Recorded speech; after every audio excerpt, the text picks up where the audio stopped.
Hi hello ನಮಸ್ಕಾರ, welcome back to gardening with Preethi. ಎಲ್ಲರೂ ಹೇಗಿದ್ದೀರಾ? ಹೋಪ್ ಎಲ್ಲರೂ ತುಂಬ ಚೆನ್ನಾಗಿದ್ದೀರಾ ಅಂದ್ಕೊಂಡು ಮತ್ತೊಂದು ಯೂಸ್ಫುಲ್ ವಿಡಿಯೋಂದಿಗೆ ಬಂದಿದ್ದೀನಿ.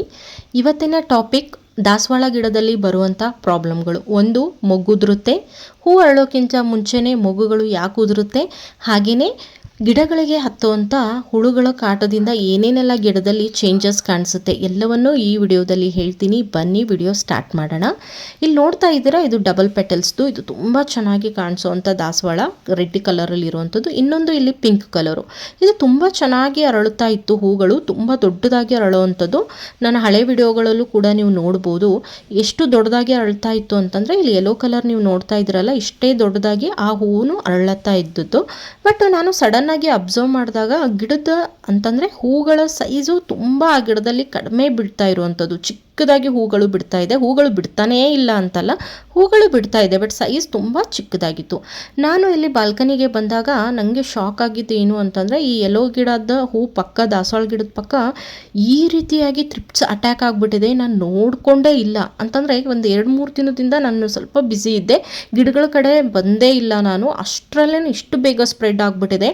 ಅದು ಮುಂಚೆನೇ ಎಲ್ಲೋ ಒಂದು ಸ್ವಲ್ಪ ಸ್ಪ್ರೆಡ್ ಆಗಿರುತ್ತೆ, ನಾನು ಅದನ್ನು ನೋಡಿರೋದಿಲ್ಲ ಅಥವಾ ನಾನು ಅದನ್ನು ನೆಗ್ಲೆಕ್ಟು ಮಾಡಿರ್ಬೋದು. ಅದಕ್ಕೋಸ್ಕರ ಈ ರೀತಿಯಾಗಿ ಸ್ಪ್ರೆಡ್ ಆಗಿರುವಂಥದ್ದು. ಪಕ್ಕದಲ್ಲೇ ಇಲ್ಲಿ ನೋಡ್ತಾ ಇದ್ದೀರಾ ಎಷ್ಟು ಮೊಗ್ಗುಗಳು ಬಿಟ್ಟಿರುವಂಥ ಮಲ್ಲಿಗೆ ಗಿಡ ಇದೆ. ನಾನು ಇವಾಗಲೇ ನೋಡಿದ್ದು ಒಳ್ಳೇದಾಯಿತು, ಬಟ್ ಇವಾಗಲೇ ಅನ್ನೋಕ್ಕೆ ಇದು ತುಂಬ ಕೆಟ್ಟದಾಗಿ ಹರಡ್ಕೊಂಡು ಬಿಟ್ಟಿದೆ ಆಲ್ರೆಡಿ. ಇದನ್ನು ಏನು ಮಾಡಬೇಕು, ಯಾವ ರೀತಿ ಇದನ್ನು ನಾವು ಕಂಟ್ರೋಲ್ಗೆ ತರಬೇಕು ಅನ್ನೋದನ್ನು ಇವತ್ತಿನ ವಿಡಿಯೋದಲ್ಲಿ ಹೇಳ್ತೀನಿ. ಇಲ್ಲಿ ನೋಡ್ತಾ ಇದ್ದೀರಾ ಎಷ್ಟು ಕೆಟ್ಟದಾಗಿ ಇದು ಎಲ್ಲ ಗಿಡಕ್ಕೂ. ಅಂತಂದರೆ ಇಲ್ಲಿ ಅದು ಏನು ಮಾಡುತ್ತೆ ಅಂತಂದರೆ, ಒಂದು ಕಡೆ ಕೂರಲ್ಲ ಅದು ಹುಳು. ಇಲ್ಲಿ ನೋಡ್ತಾ ಇದ್ದೀರಾ, ನಾವು ಬೇರೆ ಎಲೆಗಳ ಇದರಲ್ಲೂ ನಿಮಗೆ ಇವಾಗ ಕಾಣಿಸ್ಬೋದು, ಇಲ್ಲಿ ತೋರಿಸ್ತೀನಿ ನೋಡಿ, ಅದು ಕೂಡ ಹುಳನೇ.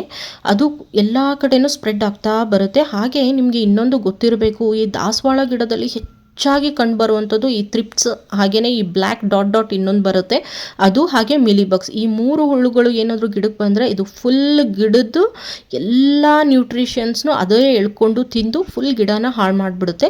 ಸೊ ನೀವು ತುಂಬ ಹುಷಾರಾಗಿರಬೇಕು ದಾಸವಾಳ ಗಿಡನ ಯಾರು ಇಟ್ಕೊಂಡಿರ್ತೀರ. ಬಿಕಾಸ್ ದಾಸವಾಳ ಗಿಡ ಈಗಾಗಲೇ ನರ್ಸರಿಯಿಂದ ತಂದು ನೆಡೋರಿಗೆ ಗೊತ್ತಿರುತ್ತೆ, ತುಂಬ ಕಾಸ್ಟ್ಲಿ ಕೂಡ ಆಗ್ತಾ ಇದೆ ಇವಾಗ. ಮುಂಚೆ ಆದರೆ ಒಂದು 60-70 ರುಪೀಸ್ಗೆಲ್ಲ ಸಿಕ್ಬಿಡೋದು. ಇವಾಗ 100 ರುಪೀಸ್ ಇಲ್ಲದೆ ದಾಸವಾಳ ಗಿಡಗಳೇ ಇಲ್ಲ. ಬಿಕಾಸ್ ಎಷ್ಟು ಡಿಮ್ಯಾಂಡ್ ಇದೆ ದಾಸವಾಳ ಗಿಡಕ್ಕೆ. ಇಲ್ಲಿ ನೋಡ್ತಾ ಇದ್ದೀರಾ, ಹೂಗಳು ಏನೋ ತುಂಬ ಚೆನ್ನಾಗಿ, ಮೊಗ್ಗುಗಳು ಏನೋ ತುಂಬ ಚೆನ್ನಾಗೇ ಬಂದಿರುತ್ತೆ, ಬಟ್ ಎಲ್ಲೋ ಮುಟ್ಟಿದ ತಕ್ಷಣ ಮೊಗ್ಗುಗಳು ಉದುರೋಕ್ಕೆ ಸ್ಟಾರ್ಟ್ ಆಗಿಬಿಟ್ಟಿದೆ ಎಲ್ಲ ಗಿಡದಲ್ಲೂ. ಯಾಕೆ ಅಂತ ನೋಡಿದಾಗ ಅವಾಗ ನನಗೆ ಗೊತ್ತಾಗಿದ್ದು, ಅದು ತುಂಬ ಬೇಗ ಎಲ್ಲ ಗಿಡಕ್ಕೂ ಸ್ಪ್ರೆಡ್ ಆಗ್ತಾ ಇದೆ ಅಂತ. ಸೊ ಇವಾಗಲೇ ಇದನ್ನು ಕಂಟ್ರೋಲ್ಗೆ ತೊಗೊಬಿಡೋಣ. ಫಸ್ಟು ನಾವು ಏನು ಮಾಡಬೇಕು ಅಂತಂದರೆ, ಇದಕ್ಕೆ ಸೊಲ್ಯೂಷನ್ 1 ಲೀಟ್ರಷ್ಟು ನಾನು ನಾರ್ಮಲ್ ವಾಟರ್ನ ನಾನಿಲ್ಲಿ ತೊಗೊಂಡಿದ್ದೀನಿ. ಹಾಗೆ ನಿಮ್ಗೆ ಎಲ್ರಿಗೂ ಗೊತ್ತಿರುತ್ತೆ, ಯಾರೇ ಗಾರ್ಡನಿಂಗ್ ಮಾಡ್ತಾ ಇರ್ತೀರಾ ಎಲ್ರಿಗೂ ಗೊತ್ತಿರುತ್ತೆ, ನೀಮ್ ಆಯಿಲ್ ಅಂದ್ಕರು ನಿಮ್ಮ ಹತ್ರ ಇದ್ದೇ ಇರುತ್ತೆ. ಇಲ್ಲ ಅಂತಂದರೆ ನಿಮಗೆ ಆನ್ಲೈನಲ್ಲಾಗಿ ಈಸಿಯಾಗಿ ಅವೈಲೇಬಲ್ ಇದೆ, ನೀವು ಬೈ ಮಾಡ್ಬೋದು. ಇಲ್ಲಿ ನೋಡ್ತಾ ಇದ್ದರೆ ಯಾವುದೇ ಬ್ರ್ಯಾಂಡ್ ಆದರೂ ಪರವಾಗಿಲ್ಲ, ನೀಮ್ ಆಯಿಲ್ ತೊಗೋಬೋದು ನೀವು. ಇಲ್ಲಿ 5 ml 1 ಲೀಟ್ರಿಗೆ ನಾನಿಲ್ಲಿ ಹಾಕೋತಾ ಇದ್ದೀನಿ. 5 ml ಅಷ್ಟೇ ಯೂಸ್ ಮಾಡಿ, ಬಿಕಾಸ್ ತುಂಬ ಬಿಸಿಲಿರೋದ್ರಿಂದ ತುಂಬಾ ನಾವು ನೀಮ್ ಆಯಿಲನ್ನು ಸ್ಪ್ರೇ ಮಾಡೋ ಹಾಗಿಲ್ಲ. ಸೊ ಇಲ್ಲಿ 1 ಲೀಟ್ರ್ ನೀರಿಗೆ ನಾನು 5 ml ಆಗುವಷ್ಟು ನೀಮ್ ಆಯಿಲ್ನ ತೊಗೋತಾ ಇದ್ದೀನಿ. ಈ ನೀಮ್ ಆಯಿಲು ಏನು ಮಾಡುತ್ತೆ ಅಂತಂದರೆ, ಎಲ್ಲ ಹುಳುಗಳನ್ನ ಈಸಿಯಾಗಿ ಸಾಯಿಸುತ್ತೆ, ಸ್ಪ್ರೆಡ್ ಆಗೋದನ್ನು ಕಡಿಮೆ ಮಾಡುತ್ತೆ. ಸೊ ಈ ರೀತಿಯಾಗಿ ನಾನು 1 ಲೀಟ್ರ್ ನೀರಿಗೆ ಇದನ್ನು ಹಾಕೋತಾ ಇದ್ದೀನಿ. ನೀವೆಲ್ಲ ಅಬ್ಸರ್ವ್ ಮಾಡ್ಬೋದು, ನೀಮ್ ಆಯಿಲ್, ಇದು ಆಯಿಲ್ ಇದರಲ್ಲಿ ಇರೋದ್ರಿಂದ ನೀರಲ್ಲಿ ತೇಲುತ್ತೆ, ಅಂತಂದರೆ ಇದು ನೀರು ಜೊತೆಗೆ ಮಿಕ್ಸ್ ಆಗೋದಿಲ್ಲ. ಸೊ ಅದೊಂದು ಪ್ರಾಬ್ಲಮ್ ನೀಮ್ ಆಯಿಲ್ದು. ಅದಕ್ಕೂ ಕೂಡ ನನ್ನ ಹತ್ರ ಸೊಲ್ಯೂಷನ್ ಇದೆ. ನೀವು ಹ್ಯಾಂಡ್ ವಾಶ್ ಅಥವಾ ಸೋಪ್ ಪೌಡ್ರ್ ನೀವೇನು ಯೂಸ್ ಮಾಡ್ತೀರಾ ಅದನ್ನು ಒಂದು 5-6 ಡ್ರಾಪು ಇದರಲ್ಲಿ ಹಾಕ್ಕೊಂಡು ಮಿಕ್ಸ್ ಮಾಡೋದ್ರಿಂದ ಚೆನ್ನಾಗಿ ಇದು ಡೈಲ್ಯೂಟ್ ಆಗುತ್ತೆ ನೀರು ಒಟ್ಟಿಗೆ. ಇಲ್ಲ ಅಂತಂದರೆ ಆಯಿಲ್ ಮಾತ್ರ, ನೀಮ್ ಆಯಿಲ್ ಮಾತ್ರ ಮೇಲ್ಗಡೆ ಉಳಿಯುತ್ತೆ. ನೀವು ಸ್ಪ್ರೇ ಮಾಡಿದಾಗ ಬರೀ ನೀರನ್ನು ಸ್ಪ್ರೇ ಮಾಡಬೇಕಾಗುತ್ತೆ. ಸೊ ಅದಕ್ಕೋಸ್ಕರ ಈ ರೀತಿಯಾಗಿ ನೀವು ಸೋಪ್ ಪೌಡ್ರ್ ಆದ್ರೂ ಯೂಸ್ ಮಾಡ್ಬೋದು, ಅಥವಾ ಹ್ಯಾಂಡ್ ವಾಶ್ ಆದ್ರೂ ಯೂಸ್ ಮಾಡ್ಬೋದು, ಅಥವಾ ಶಾಂಪೂ ಆದ್ರೂ ಯೂಸ್ ಮಾಡ್ಬೋದು. ಸೊ ಈ ರೀತಿಯಾಗಿ ಇದನ್ನು ಚೆನ್ನಾಗಿ ನಾವು ಮಿಕ್ಸ್ ಮಾಡ್ಕೊಳ್ಳೋಣ. ಇದು ಒಂಥರ ಶಾಂಪೂ ಟೈಪೇ ಆಗಿಬಿಡುತ್ತೆ. ಇದನ್ನು ನಾವು ಒಂದು ಎಲೆನೂ ಬಿಡಬಾರ್ದು ಗಿಡದ್ದು, ಆ ರೀತಿಯಾಗಿ ಸ್ಪ್ರೇ ಮಾಡಬೇಕು. ನಿಮಗೆ ಗೊತ್ತಿರಬೇಕು, ಒಂದು ಎಲೆ ಏನಾದರೂ ಬಿಟ್ಟರೆ ಮತ್ತೆ ಬೇರೆ ಕಡೆ ಅದು ಸ್ಪ್ರೆಡ್ ಆಗೋಕ್ಕೆ ಸ್ಟಾರ್ಟ್ ಆಗುತ್ತೆ.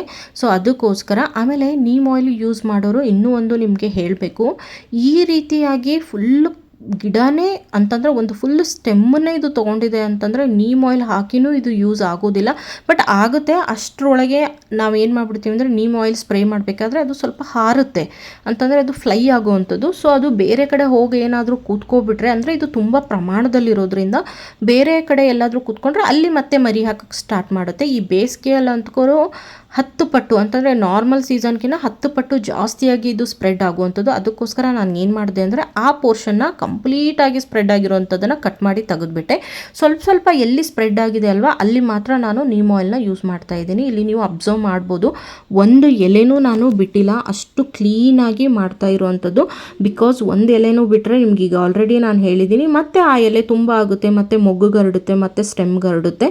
ಸೊ ಇನ್ನೊಂದು ನೀಮ್ ಆಯಿಲ್ನ ಯೂಸ್ ಮಾಡಬೇಕಾದ್ರೆ ಪ್ರಿಕಾಷನ್ ಆಗಿ ನೀವು ಏನು ಮಾಡಬೇಕು ಅಂತಂದರೆ, ಇದು ಏನು ನೀಮ್ ಆಯಿಲ್ನ ನೀವು ಯೂಸ್ ಮಾಡ್ತೀರಾ ಅಲ್ವಾ, ಇದನ್ನು ಬೆಳಗ್ಗೆ ಬಿಸಿಲು ಬರೋಕ್ಕಿಂತ ಮುಂಚೆ ಅಥವಾ ಬಿಸಿಲು ಕಂಪ್ಲೀಟಾಗಿ ಹೋದ ಮೇಲೆ ಅಂತಂದರೆ ಒಂದು 4 ಗಂಟೆ ಸಂಜೆ ಅಥವಾ 5 ಗಂಟೆ ಸಂಜೆಗೆ ನೀವು ಇದನ್ನು ಯೂಸ್ ಮಾಡ್ಕೋಬೋದು.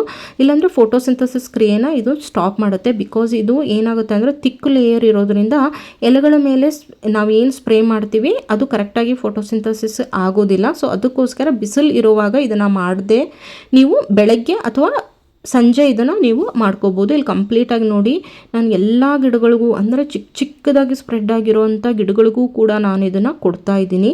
ಹಾಗೆ ನೀವು ಅನ್ಕೋಬೋದು ಇದಕ್ಕೂ ಮೊಗ್ಗುದ್ರೋದಕ್ಕೂ ಏನು ಸಂಬಂಧ ಅಂತ.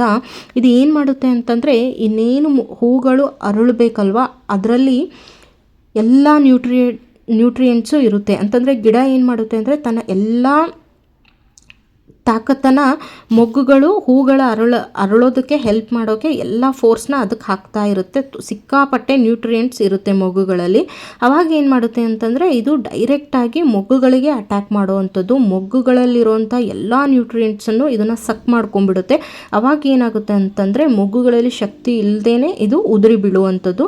ಸೊ ಇದು ಒಂದು ಮೇನ್ ಪ್ರಾಬ್ಲಮ್ಮು. ಮೊಗ್ಗುಗಳು ಉದುರ್ತಾ ಇದೆ ಅಂತಂದರೆ ನೀವು ಕಂಪ್ಲೀಟಾಗಿ ಗಿಡನ ಚೆಕ್ ಮಾಡಿಬಿಡಿ. ಹಾಗೇನೇ ನೀಮ್ ಆಯಿಲ್ನ ಬರೀ ಹುಳು ಬಂದರೆ ನೀವು ಕೊಡಬೇಕಾ ಅಂತ ನೀವು ಕೇಳೋದಾದರೆ ಹಾಗೇನಿಲ್ಲ. ನೀವು ಪ್ರಿಕಾಷನ್ ಆಗಿ 15 ದಿನಕ್ಕೆ ಒಂದ್ಸಲ ನೀಮ್ ಆಯಿಲನ್ನು ಈ ರೀತಿಯಾಗಿ 1 ಲೀಟ್ರ್ ನೀರಲ್ಲಿ ಸ್ಪ್ರೇ ಮಾಡಿಕೊಂಡು ಇಟ್ಕೋಬೋದು. ಎಲ್ಲ ಗಿಡಗಳಿಗೂ ಅಂತಂದರೆ ಬರೀ ಹೂವಿನ ಗಿಡಗಳಿಗೂ ಅಷ್ಟೇ ಅಲ್ಲದೆ ಎಲ್ಲ ಗಿಡಗಳಿಗೂ, ಮಿಲಿ ಬಗ್ಸ್ಗೆ ಬಂದಿರೋಂಥ ಗಿಡಗಳು, ಹಾಗೆಯೇ ಚಿಕ್ಕದಾಗಿ ಹೂ ಅರಳ್ತಾ ಇರೋ ಅಂಥ ಗಿಡಗಳಿಗೂ ನೀವು ಇದನ್ನು ಸ್ಪ್ರೇ ಮಾಡ್ಬೋದು. ನೋಡಿದ್ರಲ್ಲ ಎಷ್ಟು ಯೂಸ್ಫುಲ್ ಆಗಿದೆ ನೀಮ್ ಆಯಿಲ್ ಅಂತ. ಸೊ ಇದನ್ನು ಸ್ಪ್ರೇ ಮಾಡಿದರೆ ಸಾಕು, ನಿಮಗೆ ರಿಸಲ್ಟ್ ಸಿಗುತ್ತೆ ಅಂತ ಹೇಳ್ತಾ ವಿಡಿಯೋನ ಇಲ್ಲಿಗೆ ಮುಗಿಸ್ತಾ ಇದ್ದೀನಿ. Thank you.